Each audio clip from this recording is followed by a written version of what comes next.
أعوذ بالله من الشيطان الرجيم. بسم الله الرحمن الرحيم.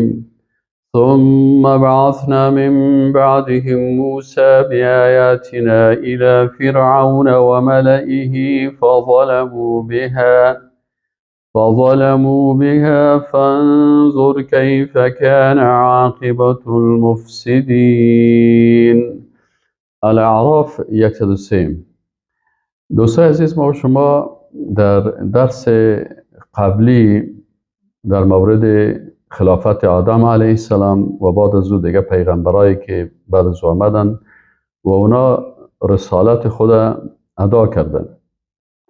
بعد از اینکه موضوع آدم علیه السلام و دیگه پیغمبرها بیان شد، امروز ما و شما در بحث دیگه میم که درباره موسی علیه السلام هست، رسالت موسی علیه السلام و تطبیق نظام الهی در زمین الله و مبارزاتی که موسی علیه السلام در مقابل چی میکنه؟ در مقابل دشمنای الله میکنه. پیش از اینکه این موضوع را در سوره اعراف آیت 33 شروع بکنیم، یک چیزی که بسیار مهم است و این است که انسان مسلمان باید وقتی قرآن عظیم شان تلاوت میشه و میخواه که فکر خدا و عقیده خدا مطابق قرآن و سنت بسازه، بالای از انسان مسلمان لازم است که هر آیت قرآن اوتو احساس بکنه که یا آیت قرآن مستقیما مرا خطاب میکنه. و به این خاطر میگه که در تفسیر ابن کثیر عن جابر ابن عبدالله رضی الله عنه میگه که قرأ رسول الله صلی الله علیه و سلم سوره الرحمن. میگه رسول الله صلی الله علیه و سلم سوره الرحمن قرائت کردن حتی ختمها، تا که سوره را ختم کردن. رسول الله صلی الله علیه و سلم تلاوت میکنه الرحمن و علم القرآن خلق الانسان علمه البیان تا اینکه این سوره ختم میشه. خب صحابه وقتی که رسول الله صلی الله علیه و سلم میره ختم میکنه میخونه، صحابه سکوت هستن، گوش گرفتن و چیزی نمیگن. رسول الله صلی الله علیه و سلم گفت که مالی اراکم سکوتن. بر صحابه میگه چرا شما ساکت هستین؟ شما را ساکت میبینم. للجن كانوا احسن منكم ردا. یعنی وقتی ما جنها از شما کده، جنهای مسلمان و مؤمن میگه از شما کده خوبتر بودن در جواب گفتن، استجابت به آیات قرآن و وقتی الله برشان خطاب میکنن اینا امو آیت بالای خدا دقیق متوجه میشن و مثل که برای خودش خطاب است، از این خاطر اون جوابش هم میگن دیگه. رسول الله صلی الله علیه و سلم میگه للجن كانوا احسن منكم ردا. عکس العمل جنهای مؤمن از شما کده خوبتر بود. ما قرأت عليهم هذه الآية من مرة. وقتی هر مرتبه که امی آیت میخواندم که فبأي آلاء ربكما تكذبان، با کدام یکی از نعمتهای الله شما تکذیب میکنین، الا قالوا، مگر جنهای مؤمن و موحد میگفتن ولا بشیء من آلائک او نعمک ربنا نکذب فلک الحمد. اونا میگفتن که یا الله به هیچ نعمت تو با چی نمیکنیم؟ تکذیب نمیکنیم، پس حمد و ثنا و صفت برای تو هست. یک درس بسیار بزرگ هست که رسول الله صلی الله علیه و سلم نقل میکنه از جنها که جنهای مؤمن به این شکل بودن. یعنی انسان مؤمن در مقابل قرآن عکس العملش چی باید باشه؟ وقتی هر آیت قرآن انسان میخونه به این فکر باشه که این آیت مرا خطاب میکنه. وقتی آیت قرآن مرا خطاب میکنه پس ما باید چی باید بکنم؟ متوجه دقیق باشم که اگر آیت قرآن میگه که فکر تجور کن، من فکر خدا بسازم. اگر میگه که حس تجور کن، من باید حواس من جور کنم. اگر میگه این عبادت انجام بده و عبادت باید انجام بده. اگر میگه این عقیده را انجام بده عقیده را. اگر میگه فبأی آلاء ربکما تکذبان، با کدام یکی از نعمتهای الله تکذیب میکنین، باید اینجا ساکت نباشیم. به هیچ نعمت از نعمتهای الله ما تکذیب نمیکنیم. فلک الحمد، و تو حمد و ثنا و صفت است، چون خطاب برای ما هست. قرآن نازل شده برای رسول الله صلی الله علیه و سلم، لكن خطاب به کل بشریت است. ما که قرآن میخوانم باید امون قسم بخوانم که چی هستم که قرآن مرا خطاب میکنه. و یکی از علما میگه من قرآن تلاوت میکنم، پدر مر مرتبه که از پیش متیر میشد بر من میگه بچیم چی میخوانی؟ میگه من میگفتم بر من میگه قرآن بخوانم. من میگم که من قرآن میخوانم، پدرم چرا باز بر من میگه قرآن بخوان؟ یک مرتبه دو مرتبه میگه. روز دیگه من بسیار اعصابم خراب شد، باش گفتم پدر من قرآن تلاوت میکنم، شما چرا این گپا میگین؟ من قرآن میگه. بر من گفت که تو قرآن تلاوت بکو، تو بخوان، مثل که بالای تو این قرآن عظیم شانی نازل شده و تو را مستقیما خطاب میکنه. پس اینجا هست که انسان باز مفهوم قرآن به شکل درستش درک میکنه. ما شما در آیت 103 سوره اعراف بعد از اینکه فهمیدیم که در آغاز سوره از خلافت آدم علیه السلام و جنگ فکری بین حق و باطل از طرف ابلیس شروع شد. نماینده باطل ابلیس است و نماینده حق آدم علیه السلام هست و بین از اینا مبارزات شروع شد. بعد از اون سلسله پیغمبران و آدم علیه السلام الله متعال خلق کرد و بر ملائکه در اول گفت که این ملائکه این انسان ها را من خلق میکنم، آدم انی جاعل فی الارض خلیفه، که اینا خلافت الهی را در زمین الله تطبیق بکنه. حال آدم علیه السلام احکام الله را تطبیق میکنه و سرسخت باز مبارزه میکنه با امرای ابلیس و برنامه ابلیس درک میکنه و میفهمه و بعد از دیگه پیغمبرها به این سلسله میان تا که در این بحث ما شما رسالت و خلافت موسی علیه السلام میخوانیم و موقف فرعونی ها و موقف بنی اسرائیل و مبارزات حق و باطل در زمان موسی علیه السلام. در حق در زمان موسی علیه السلام، موسی علیه السلام و پیروان حقیقیش هستند. باطل، موسی علیه السلام در مقابل 3 سمبول خطرناک ظلم که رهبریت جامعه را به دوش دارند، در مقابل این 3 سمبول مبارزه میکنند. یکی زور است و یکی زر است و یکی تصویر. زور، زر و تصویر. همیشه در جامعه این 3 سمبول ظلم وجود می داشته باشه. زور قدرت سیاسی هست، به دست کی هست؟ فرعون. زر قدرت اقتصادی هست، به دست کی هست؟ قارون. و تزویر قدرت فکری هست، به دست کی هست؟ به دست بلعام باعور. پس اینجا 3 عنصر خطرناک هستند که اینا در مقابل موسی علیه السلام قرار گرفتن و موسی علیه السلام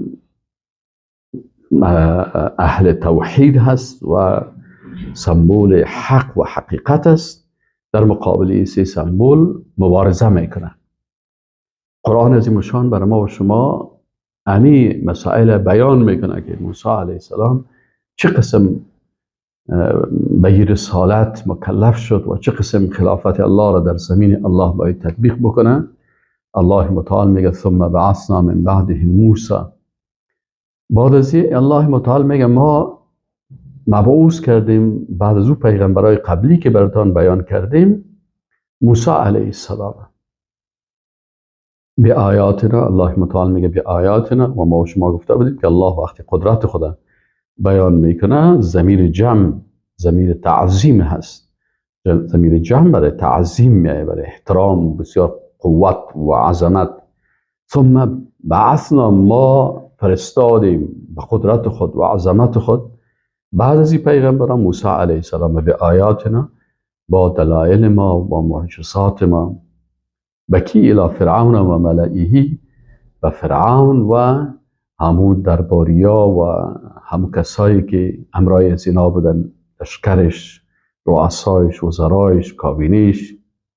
پس اینجا موسی علیه السلام، ببینین بعضی کسا میگه که اسلام با سیاست ارتباط نداره. خب اگر اسلام با سیاست ارتباط نداشته باشه، حالا در رأس سیاست قدرت سیاسی فعلا فرعون قرار داره. خب موسی علیه السلام میره پیش مردمای عادی و اینا دعوت میکرد. چرا میگه موسی علیه السلام مستقیما تکر میکنه و در مقابل سمبول ظلم قرار میگیره؟ چرا مثلا فرعون ابراهیم علیه السلام در مقابل نمرود قرار میگیره؟ این هست که حال موسی علیه السلام دین اسلام و نظام اسلام و خلافت اسلامی رو تطبیق میکنه. پس این چه وقت قابل تطبیق است؟ وقتی که در مقابل سیاستمدارای طاغوت‌هایی که مثل فرعون است، هامان است، شداد است و نمرود است در مقابل از اینا قرار بگیره. حال موسی علیه السلام الله میگه ما با فرعون فرستادیم. فرعون چی کاره است؟ فرعون حال یک طاغوت خطرناک، پادشاه خطرناک است. الله متعال برش موسی علیه السلام هم میفرسته تا ای که فرعون شکست میخوره و نظام الله در زمین الله تطبیق میشه. پس موسی علیه السلام با یک سیاستمدار در تکر میشه. این حال اسلام سیاست است. قصه های قرآن سیاست اسلام رو بیان میکنه. نباید از افکاری که دشمنای اسلام جور کردن و میخواین که انسان مسلمان سکولر بسازن. یکی سکولره که بگه که از دولت دین دور میکنه، یک قسم سکولر است. از سیاست دین دور میکنه. دین میگه در خانه باشه و در سیاست نظام در اینجا نقش نداشته باشه. و یک تعداد سکولرهای دیگه هستن که خود دیندار میگیرن با سیاست از دین دور میکنن. یه هم سکولر است. متوجه شدین؟ دو قسم سکولر است. یک قسم سکولرهای هستن که اونا در قدرت سیاسی هستن، دین دور میکنن. میگن دین و سیاست باید ارتباط نداشته باشه. دین او سکو، دین باشه در مسجد، دین باشه در کلیسا، دین باشه در دیر، در اونجا باید باشه و در سیاست باشه. ما طاغوت ها سیاست را پیش میبریم. و یک تعداد دیگه سکولرهایی که در داخل دین هستن، دیندار است، ای از دین سیاست میکشه. او از سیاست دین میکشید، ای از دین سیاست میکشه. برعکس چی میکنه؟ من دیندار هستم، نمازخوان هستم، عبادت هستم، لکن در سیاست، در این مسائل سیاسی، در قدرت سیاسی مداخله ندارم.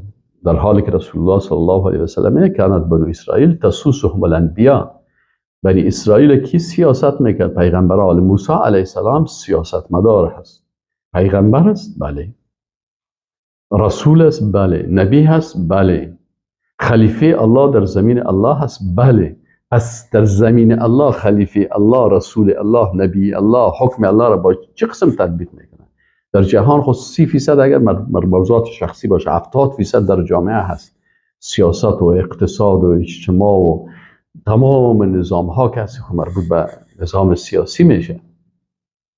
پس اینجا نباید سکولر خدا ساخت. بعضی کسا به نام دیندار سکولر هست، دین سیاست از دین میکشن و بعضی بیدین ها سیاست مدار هستن، سکولر هستن، دین اجازه نمیدن که در سیاست، در حالی که اصل خلقت بشریت برازی هست که سیاست اسلامی که در رأسش پیغمبرها هست که خلافت اسلامی نامیده میشه، در زمین الله توسط مؤمنین موحدین تطبیق شده.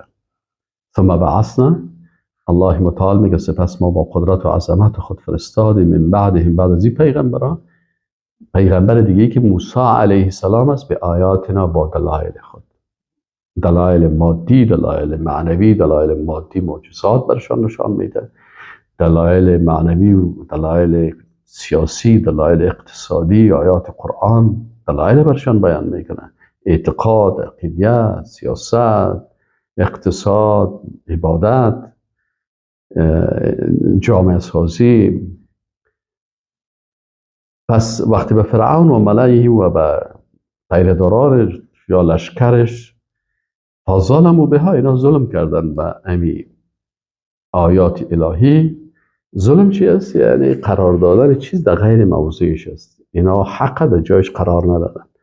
احکام الله را در نظام سیاسی قرار ندادن یا ظالم شدن. انظر کیف کان عاقبت المجرمین. الله متعال میگه شما ببینید که چه قسم عاقبت مجرما چه قسم است.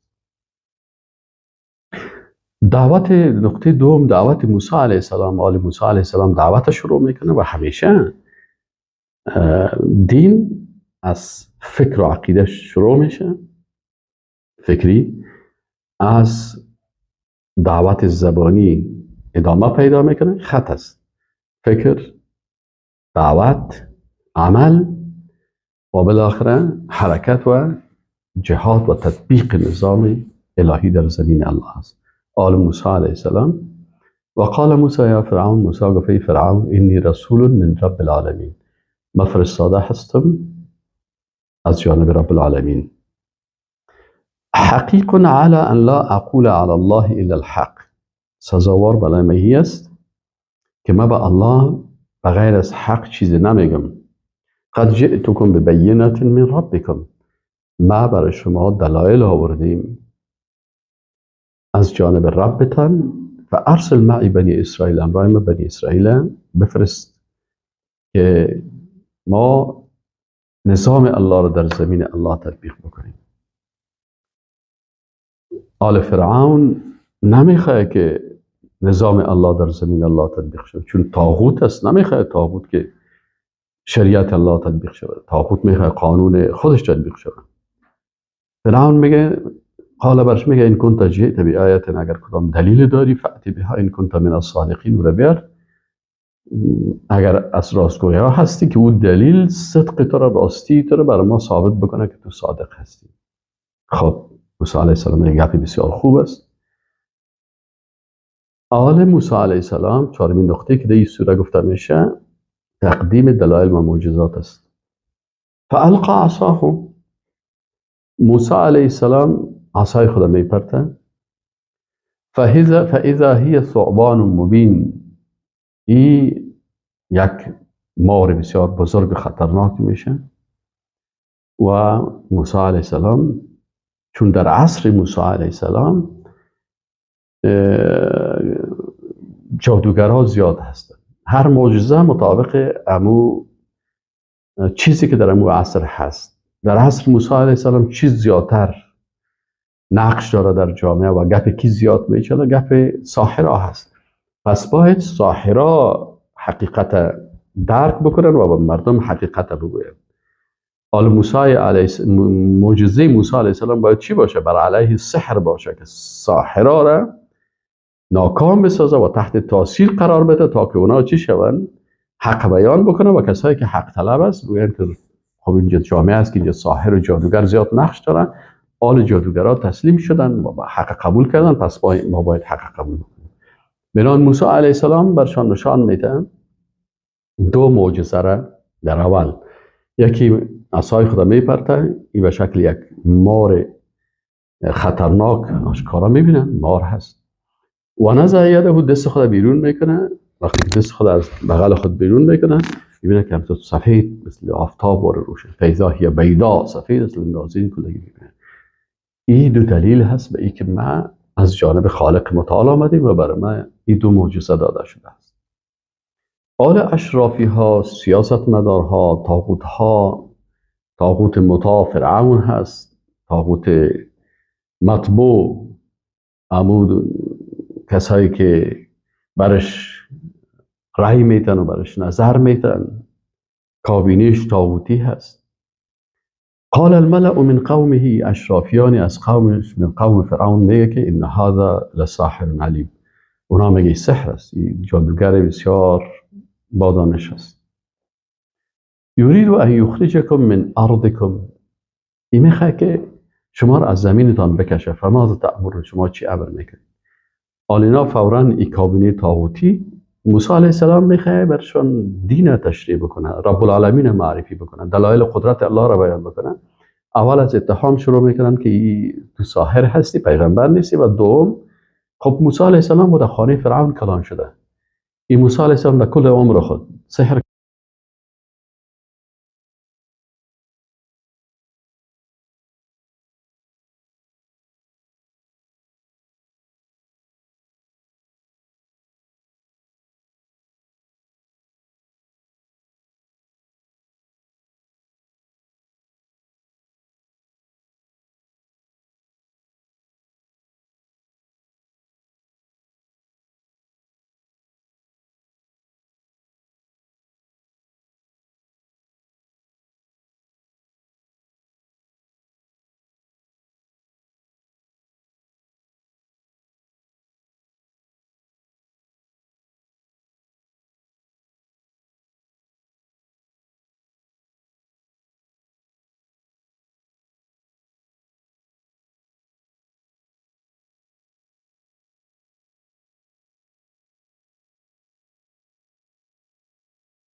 40 سال 50 سال 60 سال 70 سال جادو کردن.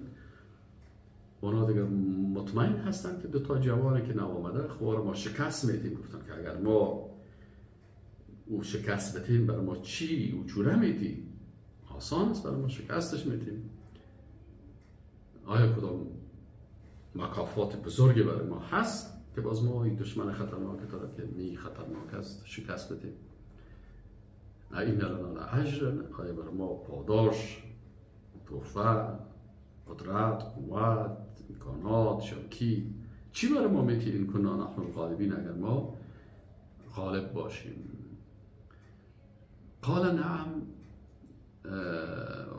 فرعون بله برتان و اینکم لمن المقربین، نه تنها برای شما امکانات مادی و سیاسی، شما از جمله مقربین من میشین در دربار. من خود طاغوت مطاع هستم، شما کسایی باشین که باز فتوا میتین به نفع من. شما از جمله مقربین من هستین، شما رو وزیر در پارلمان، در کابینه، در کل از این مسائل، در اینجا در تصمیم گیری سیاسی، در اقتصاد، در مال، در امکانات، قصرها، هر چیز بر شما مقربین میباشید. مقربین یعنی کسایی که بسیار درباری هستید، نزدیک میشین، درباری میشین. خب قال گفتن جادوگرای ساحرای کلان جمع شدن، 6 مجلس گرفته شد و وزرا و کابینه فرعون مناظر کلام گفتگو بحث است. قال یا موسی، گفتن ای موسی علیه السلام، اما ان تلقی و اما ان نکون نحن الملقین، شما همون چیزی که دارین بپرتین یا ما سحر خدا پرتین. قال موسی علیه السلام گفت القوا، شما پرتین، چی دارین؟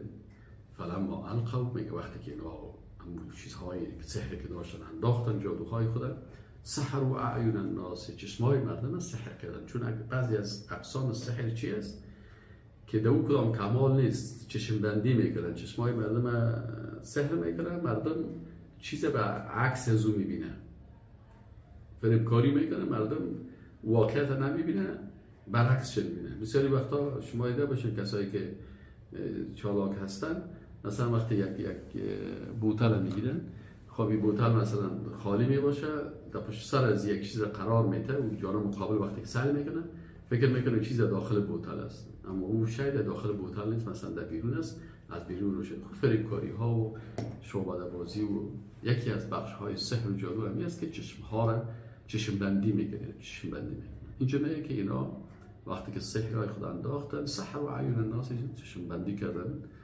سحر کردن چشم های مردم و استرهبوهم، و مردم ترساندن. و جاءوا بسحر عظیم، بسیار جادوهای بزرگی را آوردن. همین جادوی بزرگ از اینم کلام جادوهایی که زورشان میرسید تا قصر است دیگه. یک جادو یکای چوچه است که برای یگانه که میگه مثلا جنجال در خانه دارم یا فلانی سر فلانی جادو سر فلانی جادو، یکی جادویی که آل در مقابل رهبر است و طاغوت کلان است و پادشاه است و قصر است و مملکت است و کابینه هست، عالی که هر کس اون سحر بزرگ خدا میاره، اما آخری توانایی و امکانات خدا میاره تا ای که چیز قناعت بده، اما فرعون و فرعونی ها را قناعت بده. و جاءوا بالسحر، میگه اینا آوردن سحر، لکن سحرشان چی است؟ بسیار سحر بزرگ را اینجا آوردن، سحر عظیم. خب حالا دیگه این جادوگرها دیگه خوشحال هستن دیگه، هر کدام سحر خدا میپرته و کمال خدا نشان میده. الله متعال میگه و اوحینا الی موسی، ما هم وحی کردیم با قدرت و عظمت خود به موسی علیه السلام، ان القی عصاک، تو عصایت پرتو. وقتی که موسی علیه السلام عصا را میپرته، فاذا هی تلقف ما یأفکون، میگه این عصا به شکل یک اژدها یا مار بزرگی میشه که تمام سحرهایی که اینا کرده کل از اینا را میبلعن. وقتی جادوگرایی را سعی میکنن که این خود جادو نیست، چرا یک جادو نمیتونه جادوی دیگر را بخوره؟ این ما چقدر نفر هستیم، کل از این خورد؟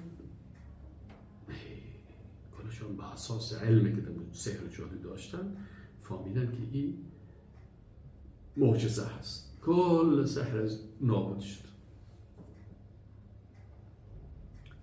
الله متعال میگه فوقع الحق و بطل ما كانوا يعملون. اینجا مبارزه بین چی است؟ بین حق و باطل هست. ساحرها در باطل هستند و موسی علیه السلام در حق هست.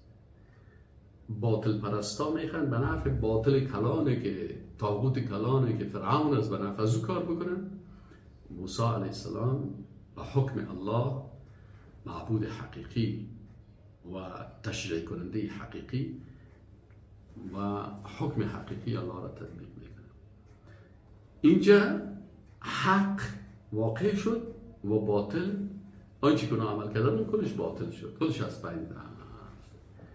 فغلبوا هنالک، تمام ساحرای خطرناکی که به قدرت خود و قوت خود بسیار میرسیدن کلشان مغلوب شدن، شکست خوردن. و انقلبوا الصاغرین، کلشان ذلیل و رسوا شدن. دیدن که این سحر نیست و کل کار ما ختم شد. از این که ما سحر کلان نداشتیم کلش از بین رفت، ختم شد. دیگه چی؟ دیگه از این که بلند نداشتیم، خطا خلاص شد. اینال انسانی که دانش داشته باشه، ولو دانش باطل سحری اینا داشتن، لکن با وجود از هم از همون طریق اینا درک کردن که موسی علیه السلام پیغمبر است و آنچه که موسی علیه السلام آورده است این سحر نیست، این معجزه هست. ساحرها فهمیدن فرق بین معجزه و سحر. از ما سحر بود، جادو بود، جادوهای کلان نکردیم، لکن آنچه که موسی علیه السلام آورده است این جادو نیست، این معجزه هست. معجزه کمالش چی است که کل گیر چلنج میتونه و کل گیر از بین برده. حالا کی میتونه مقابل از استاجر خودشان؟ این حال و اولو السحرة و القى السحرة ساجدین. اینجا جادوگرها چی میکنن؟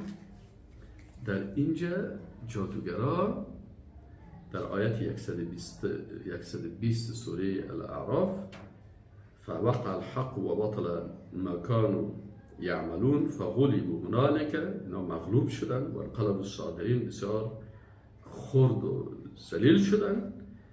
و القی السحرة ساجدین، و القی السحرة ساجدین، میگه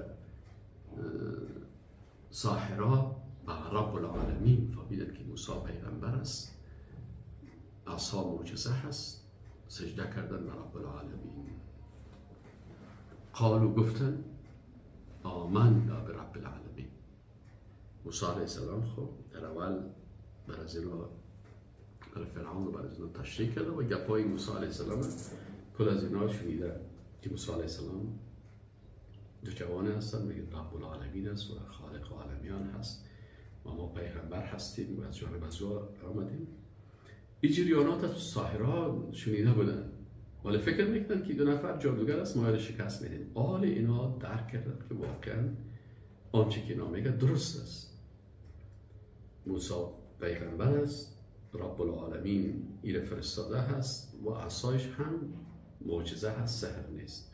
این سه نقطه اساسی اینا درک کردن، با وحدانیت الله و رسالت موسی علیه السلام و به معجزه موسی علیه السلام ایمان آوردن و صدا کردن که آمنا به رب العالمین، ما ایمان آوردیم به رب العالمین، رب موسی و هارون، که رب موسی علیه السلام است و رب هارون علیه السلام است.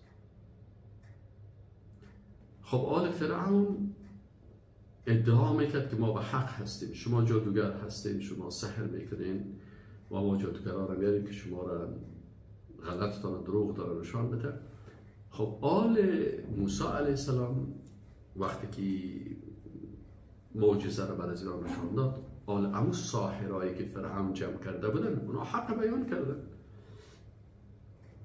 برای فرعون گفتن که این سحر نیست، این معجزه هست، این کار سحر کردن نمیدن و این پیغمبر الله هست و رب العالمین حق است، ما ایمان آوردیم. آل فرعون و کابینه از این اگر طرفدار حق می بودن، خب حق آمد برشان، دلایل برشان گفته شد، حق بیان شد. بفرمایید آل پیروی از حق بکنین. شما خب میگفتیم که ما در جستجوی حق هستیم، خب بفرمایید این حق برتان بیان شد توسط ساحرای خودتان، مقربین خودتان. قال فرعون، حالا فرعون چی موقف میگیره؟ ببینید کسی که باطل باشه حق قبول نمیکنه، به هزارها سند که برش بیاری قبول نمیکنه. نه دلیل قبول داره، نه معجزه را قبول داره، نه استدلال عقلی را قبول داره، نه استدلال حسی را قبول داره. به چشم خود میبینه کل هر چیز. به سال وقتش بود که فرعون تسلیم شد، بگه صحیح است دیگه. خب آنچه که موسی و هارون علیه السلام گفتن سحر نیست. کابری من مشاورینشان گفتن که سحر است. گفت فعل ثابت شد سحر نیست. جادوگران خودشان اعتراف کردن سحر نیست و ایمان آوردن. اما طاغوت و پیروان طاغوت و لشکر طاغوت اینا اگر حق بفهمن قبول نمیکنن. قال فرعون چی میگه؟ آمنت به قبل ان آذن لكم. شما ایمان آوردین پیش از که من اجازه بدم براتون. خب ده ایمان اجازه تو چی هست؟ خب مثلا ایمان است. تو را به ایمان ما چی؟ ان هذا لمکر مکرتموه فی المدینه. حالا ببین باز فرعون میخوای باز چی کنه؟ مردم فریب بده و در حالی که ساحرها از خودش هست، از خودش هم اگر خیست حق برش گفت او را هم رد میکنه.